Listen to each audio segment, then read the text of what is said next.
Hello viewers, আসসালামু আলাইকুম। কেয়া cooking হাত থেকে আপনাদের সকলকে স্বাগত জানাচ্ছি। আজকে আমি লিচু দিয়ে খুব সহজে কিভাবে জুস তৈরি করতে হয় সেটা আপনাদের সাথে শেয়ার করব।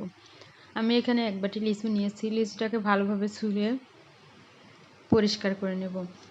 দেখুন, পরিষ্কার করে নিয়েছি, বিচি ছাড়িয়েও নিয়েছি। এখন এই পরিষ্কার করা লিচুগুলো আমি ব্লেন্ডার জারের মধ্যে নিয়ে নেব। ব্লেন্ডারের জারের মধ্যে নিয়ে আমি সুন্দরভাবে ব্লেন্ডার করে নেব। দেখুন, আমি লিচুগুলো এর মধ্যে ঢেলে নিয়েছি।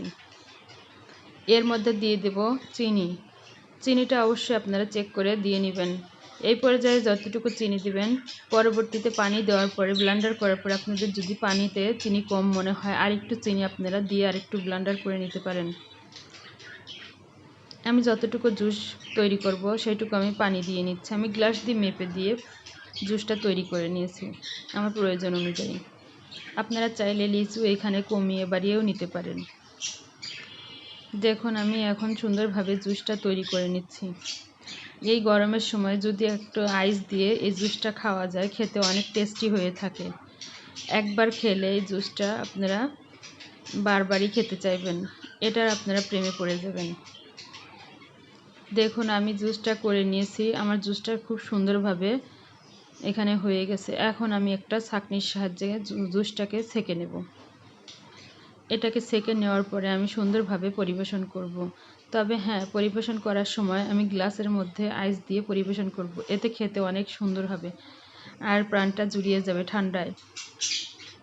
আমি সুন্দরভাবে দুটো গ্লাস নিয়েছি আর এই গ্লাসের মধ্যে আমি জুসটাকে ঢেলে নিচ্ছি। দেখুন, আমি জুসটাকে ঢেলে নিয়েছি। আপনারা যে কোনো গ্লাসে সার্ভ করতে পারেন।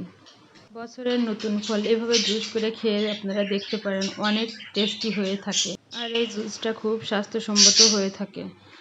আজকের এই সহজ জুসের রেসিপি যদি আপনাদের ভালো লেগে থাকে তাহলে লাইক, কমেন্ট, শেয়ার এবং সাবস্ক্রাইব করে দিবেন।